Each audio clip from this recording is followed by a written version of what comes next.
Welcome to RM biology. NEET UG West বেঙ্গলের counselling related একটি অত্যন্ত গুরুত্বপূর্ণ ভিডিওতে তোমাদের স্বাগত। তোমরা প্রত্যেকেই জানো তোমাদের কিন্তু শিডিউল প্রকাশিত হয়ে গেছে। সেই শিডিউল অনুযায়ী তোমাদের ভেরিফিকেশন ডেটও দেওয়া হয়েছে, কবে থেকে রেজিস্ট্রেশন হবে সেটাও দিয়ে দেওয়া হয়েছে। সবকিছু আমি তোমাদেরকে জানিয়েছি। আজকে আমরা ডিসকাস করব ডকুমেন্ট ভেরিফিকেশনের জন্য ডকুমেন্টস কি কি লাগবে, মেডিকেল ফরম্যাট, ডোমিসাইল ফরম্যাট আর রেজিস্ট্রেশন প্রসেসটা কি আছে। তাই ভিডিওটি শেষ পর্যন্ত দেখো। সব থেকে প্রথম আমি স্টেট কোটার জন্যই বলছি। স্টেট কোটার জন্য ডকুমেন্ট ভেরিফিকেশনের সময় তোমাকে কি কি নিয়ে যেতে হবে? Candidate profile letter and payment receipt generated online after successful payment. অর্থাৎ তোমাদের আজকের যে 21 তারিখ, সেই 21 তারিখ 1টা PM এর পর থেকে একটা এসকিউ রেজিস্ট্রেশনের কথা ছিল, সেটা কিন্তু এখনো শুরু হয়নি। সেই এসকিউ রেজিস্ট্রেশনের সময় তোমরা যে ফি পেমেন্ট করবে সাকসেসফুলি ভাবে, তারপরে তোমাদের একটা প্রোফাইল লেটার আসবে। সেই প্রোফাইল লেটারটা সঙ্গে করে নিয়ে যেতে হবে। সেই প্রোফাইল লেটারেই কিন্তু তোমার ভেন্যু, তোমার টাইম, কখন গিয়ে তোমাকে ভেরিফিকেশন করতে হবে সবকিছু বলা থাকবে। ডোমিসাইল ফরম্যাট নিয়ে যেতে হবে, সেটা A1 হতে পারে, A2 হতে পারে, বি হতে পারে। Or having domicile certificate from E district website. অর্থাৎ ই ডিস্ট্রিক্ট যে ওয়েবসাইট আছে আমাদের WBB গভর্নমেন্টের, সেই সার্টিফিকেট হলেও কিন্তু হবে। তোমাকে যে এইগুলো নিয়ে যেতেই হবে তা না, এইগুলো হচ্ছে ওদের প্রেসক্রাইব ফরম্যাট। তুমি যদি জেনারেল ফরম্যাট নিয়ে যেতে চাও, তুমি ই ডিস্ট্রিক্ট সার্টিফিকেটও নিয়ে যেতে পারো। Valid voter card, Aadhaar card, passport of parent in case of domicile certificate of parent is given showing address as West Bengal. অর্থাৎ যদি তুমি বিটা ব্যবহার করো, যেখানে বাবা কিংবা মা ওয়েস্ট বেঙ্গলে আছে, ক্যান্ডিডেট নেই, সেক্ষেত্রে তোমাকে বাবা কিংবা মার কিন্তু ভোটার কার্ড বা আধার কার্ড বা পাসপোর্টের মধ্যে যে কোনো দুটো কিন্তু নিয়ে যেতে হবে। কাস্ট সার্টিফিকেট, কাস্ট সার্টিফিকেট যার যে কাস্ট আছে সেই সার্টিফিকেট নিয়ে যেতে হবে। কাস্ট সার্টিফিকেট বলতে তোমাদের বলা হচ্ছে SC, ST, OBC A, OBC B, EWS। যার যেটা আছে সেটা তোমরা নিয়ে যাবে। এই A R B, OBC A R OBC B সেটা কিন্তু NCL হতে হবে। নিড ইউজির অ্যাডমিট কার্ড প্রত্যেকের কাছেই আছে। নিড ইউজির র্যাঙ্ক কার্ড সেটাও সবার কাছে আছে। PWD সার্টিফিকেট ইস্যুড, অর্থাৎ যারা ফিজিক্যাল উইক সেকশন থেকে বিলং করো তাদের জন্য কিন্তু একটা নির্দিষ্ট ডেট দেয়া আছে, সেটা আমি অলরেডি জানিয়ে দিয়েছিলাম। নতুন করে আবার কিন্তু একটা ডেট দেয়া হয়েছে। SSKM থেকে তোমাদের সেই ভেরিফিকেশনটা করতে হবে। 22 তারিখ আর 23 তারিখ 10টা থেকে 4টে পর্যন্ত তোমাদের কিন্তু আবার একটা ডেট দেয়া হয়েছে। সেই ডেটের মধ্যে কিন্তু তোমাকে নিয়ে যেতে হবে।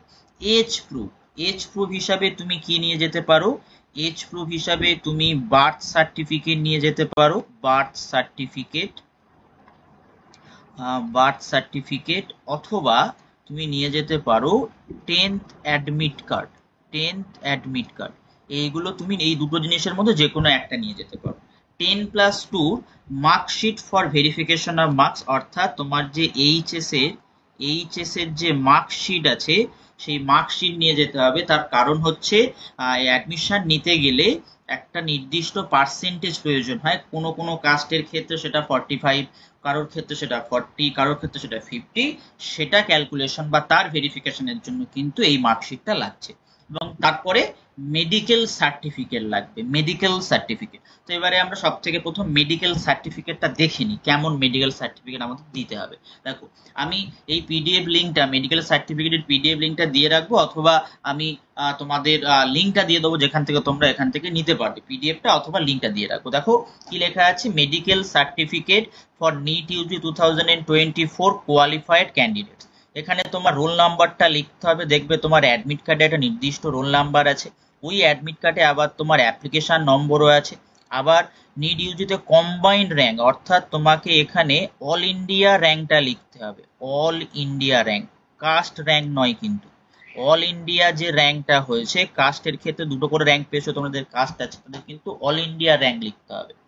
এবার যে ডাক্তারবাবু তোমাকে দেখছেন, সেই ডাক্তারবাবু তার নিজের নাম এখানে লিখবে, এখানে তোমার নাম লিখবে, এখানে তোমার বাবা নাম লিখবে বা মার নাম লিখবে, তোমার অ্যাড্রেস লিখবে, সেটা ডাক্তারবাবুই লিখে দেবেন, বা অনেক ক্ষেত্রে ডাক্তারবাবু তোমাকে নিজেই লিখতে বলতে পারে। এবারে দেখো এতগুলো প্যারামিটার তোমাদের আছে, যেমন কি personal mark for identification, apparent age, any history of pulmonary tuberculosis, chest measurement, এগুলো তোমরা কিন্তু চেষ্টা করবে বাড়ি থেকে এই 4-এর এবিসি এবং 5-6 এগুলো কিন্তু বাড়ি থেকে তোমরা ক্যালকুলেট করে নিয়ে যাবে, এগুলো বাড়ি থেকে ক্যালকুলেট করে নিয়ে যাবে।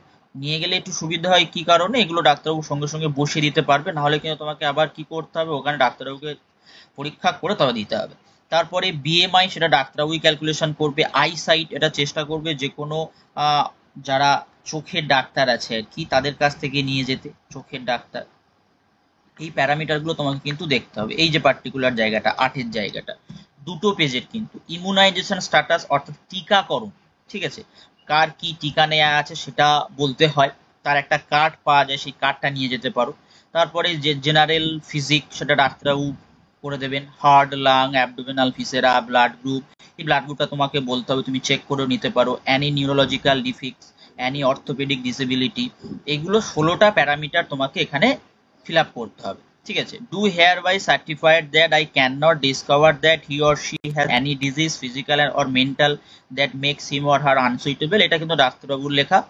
বা এখানে এবার ডেট দিতে হবে, প্লেস দিতে হবে, এই পার্টিকুলার জায়গাটায় ডাক্তারবাবু সাইন করবেন এখানে এই জায়গাটাতে, এবং তার রেজিস্ট্রেশন নাম্বার দেবেন, কাউন্সিল কোনটা দেবেন, এবং কন্ট্যাক্ট নাম্বার দেবেন। এই জায়গাটায় তোমাকে ফটো দিতে হবে। এই ফটোটা চেষ্টা করবে তুমি নিটে যে ফটো ব্যবহার করেছিলে, নিটের অ্যাপ্লিকেশন ফর্মে যে ফটো ব্যবহার করেছিলে সেই ফটোটা হলেই ভালো হয়।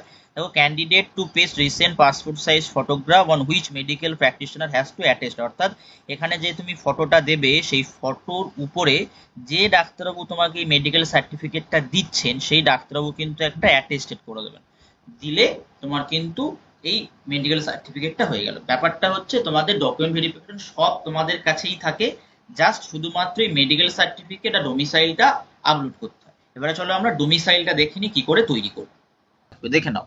তো ডোমিসাইল প্রোফর্মা হিসেবে প্রথমে দেয়া আছে A1, এই রেসিডেন্সিয়াল বা ডোমিসাইল সার্টিফিকেট A1, এটা একটা অলরেডি আমি এটার উপরে কিন্তু তোমাদের ভিডিও বানিয়ে দিয়েছি, তোমরা দেখে নিও।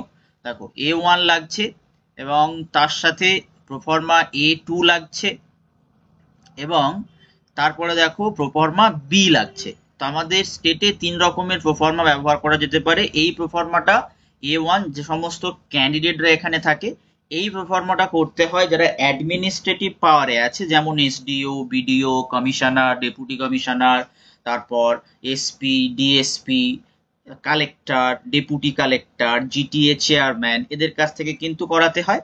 আর পার্টিকুলার এই যে প্রোফর্মাটা আছে এটাও ক্যান্ডিডেটদের জন্য, এটা কাদের জন্য অ্যাপ্লিকেবল, যারা 2024-এ এইচএস পাস করেছো, যে ইনস্টিটিউশন থেকে পাস করেছো সেই ইনস্টিটিউশনের হেড অফ দ্য ডিপার্টমেন্ট অথবা টিআইসি, তার কাছ থেকে ফিল আপ করাতে হবে।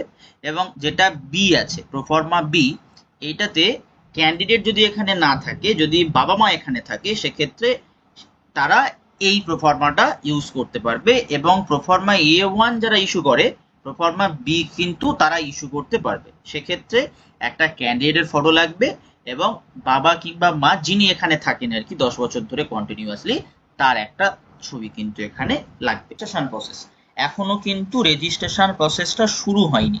রেজিস্ট্রেশন প্রসেসটা 1টা থেকে শুরু হওয়ার কথা ছিল, শুরু হয়নি। যখন রেজিস্ট্রেশন প্রসেসটা শুরু হবে আমি কিন্তু সঙ্গে সঙ্গে তোমাদের জানিয়ে দেবো। এবং যারা কাউন্সেলিং এর জন্য হেল্প চাইছো, তারা কিন্তু আমার যে জিমেল আইডি আছে বা আমার যে অফিসিয়াল মেল আইডি যেটা চ্যানেলে অলরেডি দেয়া আছে, সেখানে কিন্তু যোগাযোগ করতে পারো। কাউন্সেলিং এ যাদের প্রয়োজন, কাউন্সেলিং যারা আমার থেকে করাতে চাইছো, তারা কিন্তু এই জিমেল আইডিতে অবশ্যই করে, নিচে দেখো স্ক্রল যাচ্ছে জিমেল আইডিটা, সেখানে কিন্তু যোগাযোগ করতে পারো। তো আজকের ভিডিওটি এই পর্যন্ত।